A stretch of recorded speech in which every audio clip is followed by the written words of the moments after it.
Hey everyone, you are listening to the Self-Awareness Journey podcast. This little banter is about a car ride long and features your hosts, JJ Parker and Melissa Albers. JJ owns a tech company and Melissa has been a coach working with influencers for the last 18 years.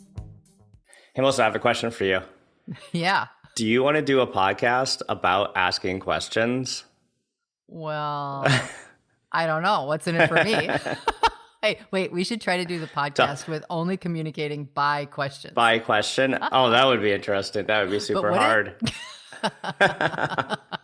I don't know. You tell me. Let's talk about questions. Let's talk about Obviously, questions. let's talk about questions. As I was listening to a podcast the other day that kind of brought this idea up, and there's a business podcast, and they're talking about they're saying ask better questions, get better answers. Mm-hmm. I was like, I love that. And then a quick Google search of that exact same phrase revealed like there's literally books written with that exact same title. Yeah, so this Google is not search. like, this is not like a new topic that asking better questions leads to better answers. But I really like it. So I do too. We're gonna do a podcast on the same topic. Yeah. But it's so true, right? Like asking a really good question can be super powerful. Yes. For both sides. Yeah, right? Mm-hmm. Sometimes for me, I feel like one of my introvert superpowers is to simply just ask people questions. Yeah, you do that. And it's mostly because I don't like talking that much. So it's way easier for me to just like ask a couple questions and let the other person talk. It's like my comfort. It's like, so for some reason, it's like more comfortable for me. Yeah. In that way. Like then I don't have to come up with the content, right? You know what's really interesting though? As my first half of my professional career was in sales.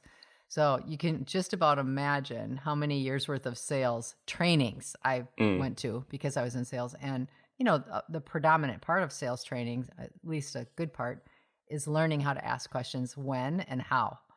And that can make or break the difference between success in hitting your quota and selling is by knowing how to ask questions. So we use question asking in like a professional setting, like all the time, right? Sales, like coaching. Coaching. Kidding? Most of leadership development is just around asking questions. Right. Yep. And coaching too, you're just always asking questions. What's interesting is like, even though everyone knows that asking questions is super important, how often do you just get in the trap of not asking questions or having them be like super thin? Dumb, right? You mean? Yeah, well, that's a nice way to put it. No, I put it in a nicer way. Thin questions. You did. That was a much nicer way. And depending on the mood, sometimes you almost want to just call them annoying. Yeah. I mean, we were talking about this earlier, but I am going to go on my rant about the question I hate the most. Oh, okay. Whoa, I'll wait for it. So the question I dislike the most is, how's it going? Right? Like if I walk up to you and say like, hey, Melissa, how's it going? Like, what are you going to say? Like, fine. Good, fine. Like, it's such a bad question. To me, it's like, it is. No one's going to say anything else but good or fine or like, it's too thin. And the thing I hate about it is like, it's like, because I'm a nerd, right? And I'm like, think about the world sometimes in like software architecture. It's part of a protocol. The protocol is instead of saying like, hi, good to see you as like a protocol to start a conversation with somebody, we've replaced it with like, hey, how's it going? Yeah. Which is like an awkward start to a conversation because it's a thin question and everyone has a reflective answer, right? Yeah. Yeah. Do you know what this reminds me of? My best friend from the UK was in town with her husband. This is a few years ago.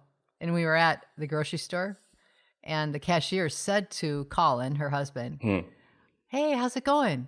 And Colin says, well, I'm not great, this, that, we just flew in. I've got a lot of jet lag. And as we walked out, Fiona started to just blister him with, when someone asks you how you are, they don't actually care. Right, exactly. That's what she said. She They said, don't you actually simply care. say fine and move along. It was so funny, but that's true. Right, it's part of the protocol. There's no data there. It's just part of the Entering into the conversation. Yeah, right. Yeah, right. So right. everyone stop doing that, please, especially if you talk to me. Duly noted. I feel like this is directed at me somehow. No, I don't know that you do that a lot. Teasing. Well, so asking better questions. How do we ask better questions? Like, let's talk about that because obviously we don't want the questions to be too thin, but I think there is an art in like how you ask questions, like kind of warm people up. You know, you don't maybe just jump into a super hard question in certain situations. In other situations, maybe you do. Right. So there's a whole art around asking questions. Yes, I totally agree with you. And I think, like one of the major tenets, I think, of asking a good question is to ask a specific question that requires some thought to answer. Not, in other words, and that's like the number one rule in sales. Never ask a yes or no question to a prospect or someone you're selling to, because they will simply answer yes or no, and it stops the conversation. There's no momentum that can be built with a question that is a yes or no question. So asking the same question, but being thoughtful about it so that they have to also be thoughtful in how they respond. So you said like you want to keep the conversation flowing, right? So like that is the part where that starts creating like a bond between people, right? Like trying to get that exchange and that flow to happen. Yeah, you're building momentum. Yeah. Sometimes I've witnessed like, well, I call them conversation hijackers, which are like you ask a question and then someone just like goes on and then just starts talking about themselves forever and like never asks you the question back, right? Never asks anything of you. Like, do you come across conversation hijackers? Totally. How does it make you feel?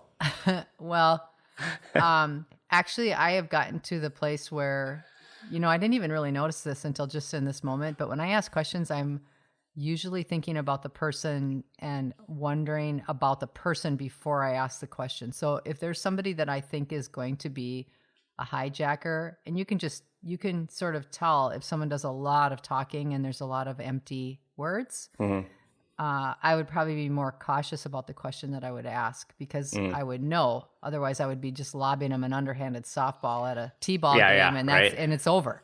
It's over now. It's going to be over now. I'll just walk away. Leave, right? They're not even going to know. Yeah. That's funny. I don't feel like that happens with many people, to be fair, but there are there are a handful of people that is definitely and I think that's completely people that are lacking self-awareness. They don't, like they're not intentionally doing it. They don't like actually realize that they're doing it, right? And that it's like there's a bit of like a emotional intelligence element there, right? Yeah, that they're not really maybe reading the other person. And emotional intelligence where they actually are understanding their own emotions in the moment. Because, for example, if you are in like a networking setting or some place where you don't know anyone and you run into one of those people, a hijacker, and you ask them a question and they're nervous and they don't recognize how nervous they are. Oh, yeah, and so they just start to talk.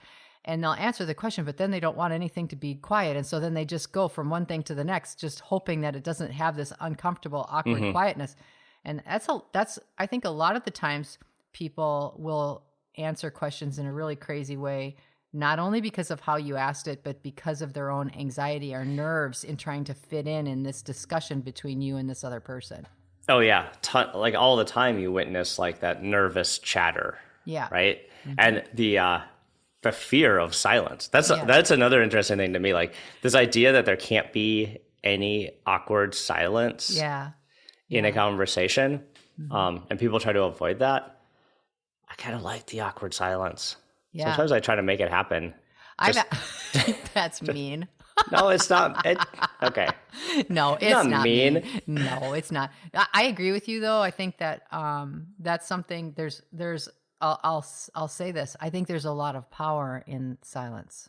Yeah, I think so too. Yeah, yeah. Well, It gives and people a chance to just sort of settle in and be connected to someone else without it being false, without it being, more and more words just for the sake of words. yeah, yeah. Well, and for some of us who need to think to talk, Yeah. like I actually need that silence to figure out what to say next. Yeah.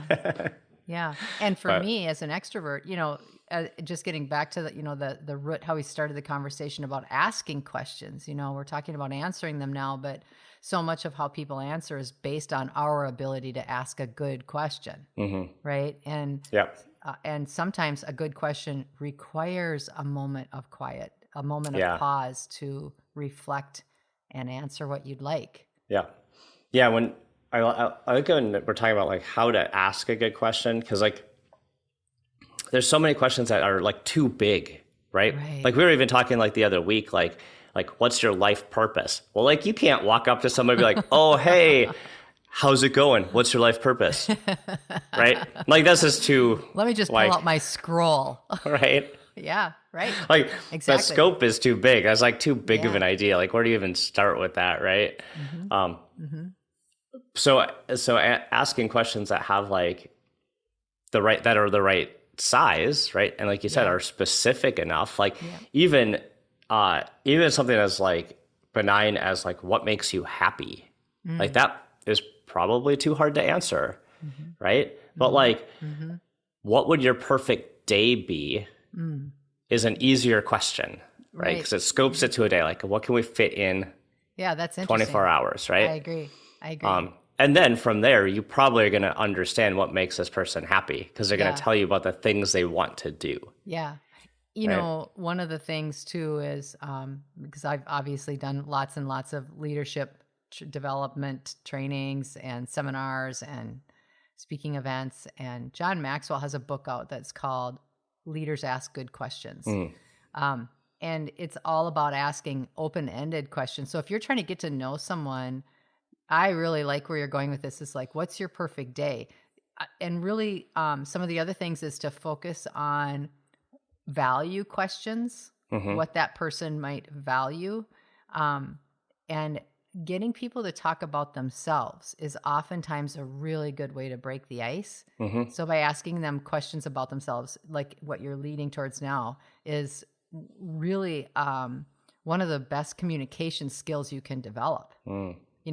Questions like, where did you grow up? What did you want to be when you grew up? And why didn't you do that? Or how did you get to the job that you have now? Some more open-ended yet specific questions. Yeah. It's interesting. Like I was thinking that some of those questions, sometimes you get in this question area that like feels like you're prying personal, like they get too personal. Yeah. But I've never actually, I think I've been scolded for asking a question too personally. Really? Or like, my wife would be like, "Hey, you can't ask that." Like, right? But it's never actually backfired on me, to my knowledge. There's the key. Yeah, no, I'm with you. I think too, the thing is that asking good questions requires intentionality. It requires you knowing what it is that you actually want to know, and more importantly, why you want to know it, or why you're asking. Yeah. And I'd say I'd add on top of that, like a question that's not leading to a judgment. Oh, you know what I mean? Like sometimes you ask a question, but you're actually sort of trying to like prove or disprove a belief you have about somebody, right? Yep. Yes, exactly. Those questions never work well. Yeah. Don't do that. Well, and there's things like the tone of voice that you use when you ask. Even if you're in an argument with someone, exactly to your point, asking a question that is really just trying to further your position. Yeah. Creates defensiveness in the other person and will shut them down. Yeah. Where more open-ended questions, can you and some examples, like let's give examples, because I really think that, a lot of people want to know what questions they can ask specifically. And I really like questions like, well, can you tell me more about that? Mm-hmm. Or I'm not sure I understand. Where did your idea come from? Or something like that, right? I really like those kinds of questions. Yeah. Like those are, yeah, I like they're like, they're curious, right? They're from a spot of curiosity, not judgment. Right.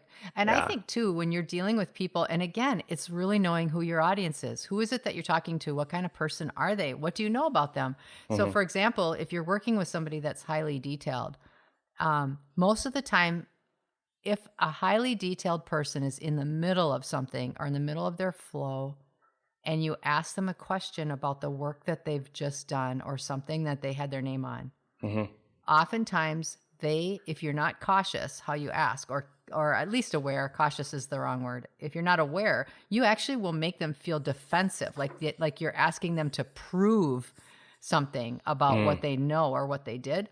And so recognizing that people that are highly detailed, often by asking them questions, they may feel like that.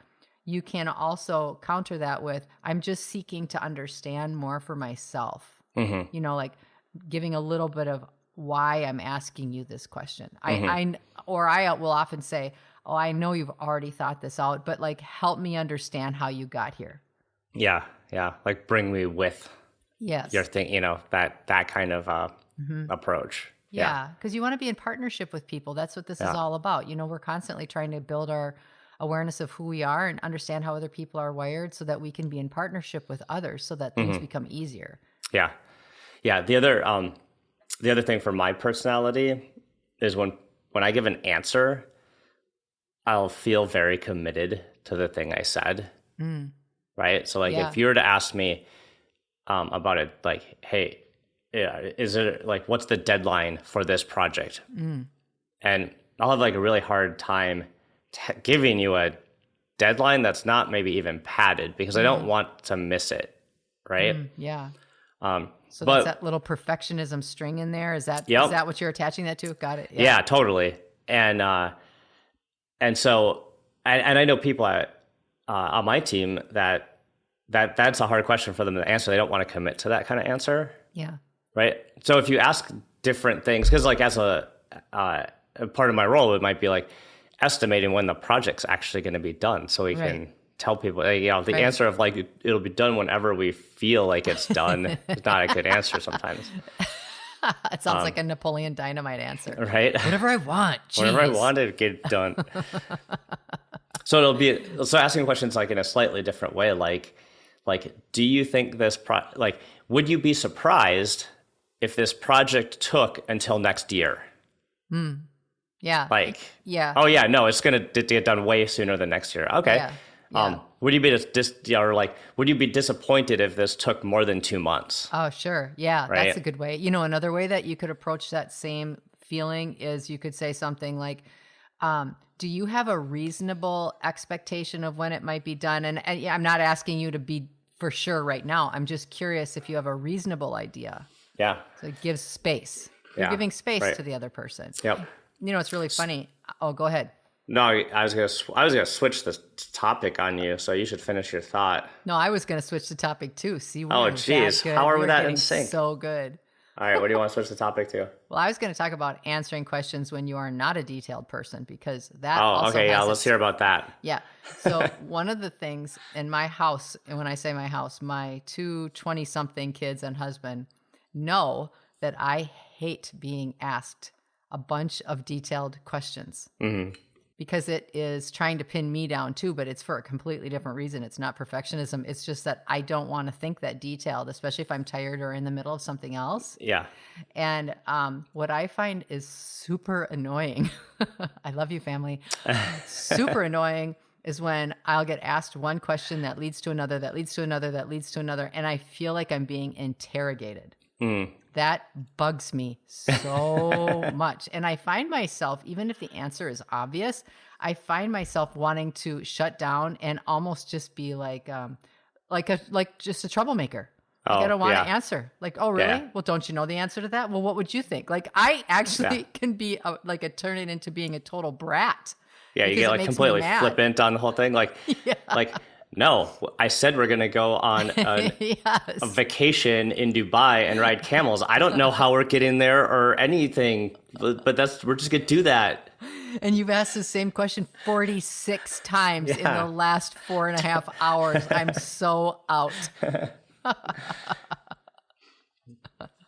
That is interesting. Like it's interesting how much our personalities will play into how we both ask and answer questions. Well, and interestingly enough, how much other people's personalities does the exact same thing, which is why it's really important to be always thinking about the other person that we're communicating with. What do I need to say or be for that other person so that I get my own needs met by asking this question? And in turn, they will feel that they're getting their needs met because I'm asking in a way that's easy for them.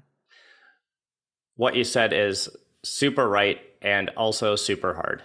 Yeah. It is so hard to be in that thoughtful all the time. I mean, frankly. I totally agree. I totally agree. We should do make a note. It occurred to me that we should do an entire podcast on the opposite of this topic, which is listening. How many times do you ask? How many times do you ask a question and then someone answers it and you have like no idea what they say because you're not even listening? Yeah. Exactly. That's the worst. Okay. Yeah, I think we all do that too. Let's talk about we've been talking about this external questions, asking questions of other people. Let's talk about the questions we ask ourselves. Oh, that's good. Because I think that most of our thinking patterns, when I recognize my own thinking patterns, what am I thinking about? I'm trying to think about thinking. It's really hard.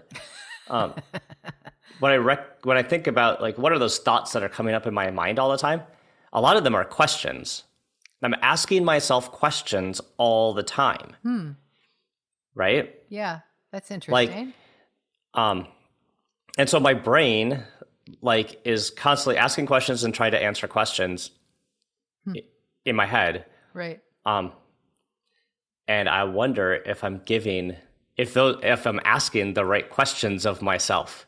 Yeah. Or are those just terrible questions and I'm just setting myself up for bad answers? Well, I don't even think it's to the answer point. I think, a question is going to give us so much feedback on what our mind space is. And so when you're asking questions, as you're talking about, I started reflecting on that as you were saying. I'm thinking about what questions I ask myself and the answers. And I started thinking about the only time I really think I'm asking myself questions is if I'm beating myself up about something, right? Why do I do that? Why can't I how come every single time I get in this position and why does this make me feel so bad? Those are the kinds of questions that I find that I'm asking myself, or at least that I have the most awareness that I'm asking myself. And then sometimes I might ask myself something like, oh, I wonder if I can do this better. I wonder if I can... Right? I wonder questions are really, really helpful, positive questions. Yeah. But the why can't I, why don't I questions are very damaging. Yeah. Why do I always? Yeah. Right? Yeah. Is that what you were talking about? Yeah. Yeah, definitely. I mean, I agree. An I wonder question is about the best way to ask something. Yeah. Even to another person. I use that all the time. Yeah. I wonder. This disarms everything. Yeah. But you should use that on yourself too. Because what are many of our own self-referential thoughts, right? A lot of times they're very judgy. Yes. Right? We're always our worst critic. Yeah, definitely. Yeah, we would never talk. We would never ask the questions we ask of ourselves. We'd never ask those to other people. A lot of those questions we would never say out loud.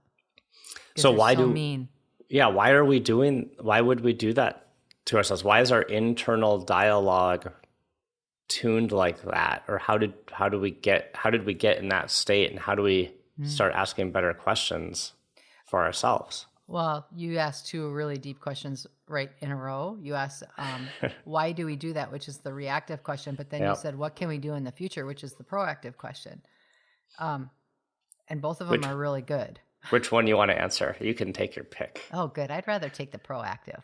Okay. I mean, I think we talk about reactive a lot, that came from our wiring. We came from our family dynamic. From the time we were 4 years old, we were already set in what our expectations were. We took on everything our parents said we were supposed to do, and then some, having no idea what we thought we were supposed to do because we weren't old enough yet.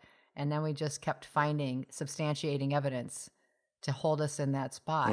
And it's until you do thinking and working and having more awareness that you can come out of that. So I guess I answered the reactive. But the proactive, isn't that a fun question?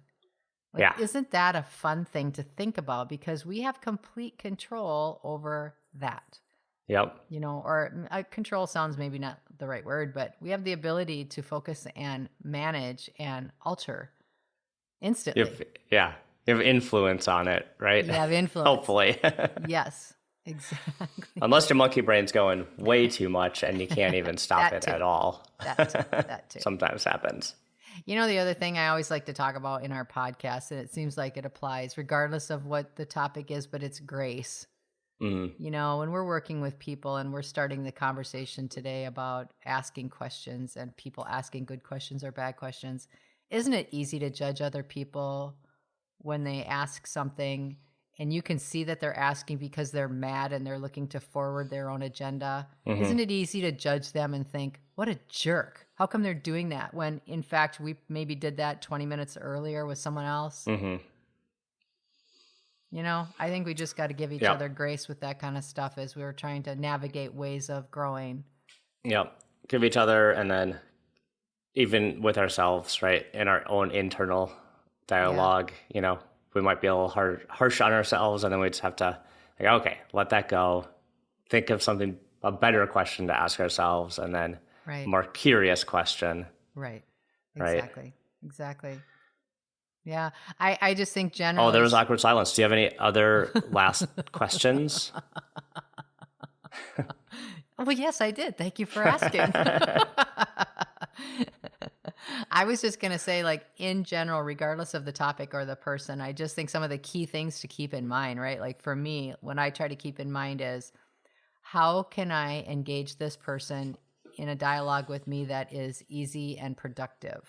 That's honestly one of the things that I think about. And oftentimes I do that by asking them questions about themselves that are curious and open-ended, and not too what's your shoe size? Nothing too weird, but just generally so that the person feels valued. The questions that we ask, the questions that I ask, I always want to be valuing the person, because I feel like I'll get the best answer and the best everything by coming from that place first. Yep, that's a great approach. We hope that you've enjoyed today's episode. Our mission is to help people become happier and more effective by gaining insight into their own thoughts and feelings. We'd love your support. First, share this podcast with anyone you think might enjoy it. Second, leave us a rating or review on your favorite podcast site.